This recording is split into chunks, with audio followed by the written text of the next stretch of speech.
Bismillahirrahmanirrahim. Assalamu alaikum. Welcome students of your class. Chapter 20, topic air, its uses and pollution. So well students, today we are going to teach you remaining part of the lesson air, its uses and pollution. तो आइए बच्चों, मैं आपको बताऊं कि कल हमने पढ़ा था एयर एंड इट्स यूजेस, हवा क्या है और इसके यूजेस क्या हैं। तो आज मैं आपको एयर पोल्यूशन के बारे में बताऊंगी। एयर पोल्यूशन, गंदी हवा, सोर्सेस ऑफ एयर पोल्यूशन, किस तरह से हवा गंदी होती है, इफेक्ट्स ऑफ एयर पोल्यूशन, क्या क्या असर पड़ते हैं गंदी हवा के, and control of air pollution, और एयर पोल्यूशन को कंट्रोल में कैसे किया जाता है। हवा, तो अब मैं थोड़ा सा ये रीडिंग करके बताती हूँ कि air is most important for our existence, it is essential for respiration of both animals and plants, therefore air has to be as far as possible pure.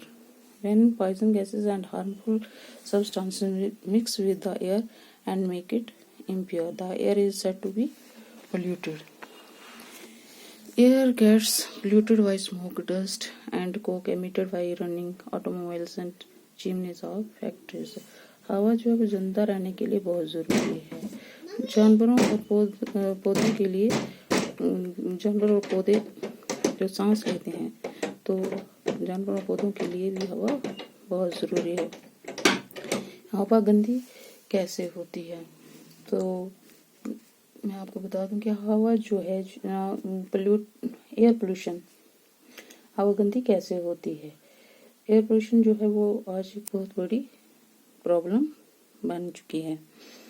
तो इस ज़मीन पर जितनी भी एयर है उसमें जब भी पोल्यूटेड केमिकल्स या नुकसानदेह चीज़ें मिल जाती हैं तो उससे हवा गंदी हो जाती है, और हवा गंदी होने की वजह से हमें सांस लेने में प्रॉब्लम होती है, और सांस से रिलेटेड बहुत सारी बीमारियां हो सकती हैं, लग सकती हैं। यही बीमारियां हमारी मौत का कारण भी बनती हैं। तो हवा गंदी कैसे होती है। सोर्सेस ऑफ एयर पोल्यूशन, हवा गंदी कैसे होती है बच्चों। हवा गंदी कैसे होती है। Various sources of air pollution are burning coal, wood, kerosene, petrol, diesel, extra exhaust gas from automobiles, smoke from factories, smoke, dirt and dust raised by heavy traffic, dirt and dust from certain mines, decaying animals and plant matter in garbage. तो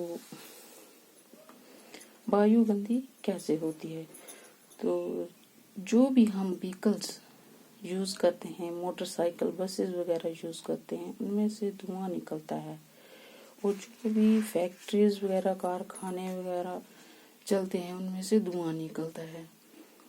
तो ये सारा धुआं जो निकलता है गाड़ियों से, मोटर गाड़ियों से, फैक्ट्रियों से, कारखानों से, तो ये सारा डायरेक्टली हवा में मिल जाता है।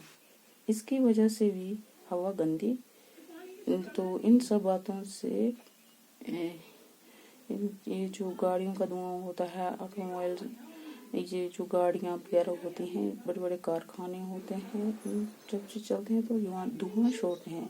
ये धुआं सीधा हवा में मिल जाता है, हवा जो है गंदी हो जाती है। हवा जो है आज हमारे आसपास इतनी गंदी हो चुकी है कि हमारे खुद की वजह से है। तो इफेक्ट्स ऑफ एयर पोल्यूशन, तो क्या क्या इफेक्ट्स होते हैं गंदी हवा से। गंदी हवा में गंदगी बढ़ जाने से स्किन प्रॉब्लम्स हो जाती है। स्किन से रिलेटेड बीमारियां बहुत तेजी से फैलने लगी हैं। इससे ये polluted is harmful and injurious to human health. Some of the harmful effects of inhaling polluted air are redness and irritation of eyes, choking sensation in the throat, difficulty in breathing, bronchitis, cough, sneezing. तो हवा गंदी होने से یا ہوا جب گندی ہوتی ہے اس سے کیا کیا اثر انسانی زندگی پر پڑتے ہیں. آنکھیں لال ہو جاتی ہیں، آنکھوں میں جالن ہونے لگتی ہے، اور گلے میں سنسنی خراش وغیرہ پیدا ہو جاتی ہے، سانس لینے میں پرابلمس آتی ہے، کف وغیرہ کی بیماریاں جو ہیں وہ پھیلتی ہیں. Control of air pollution.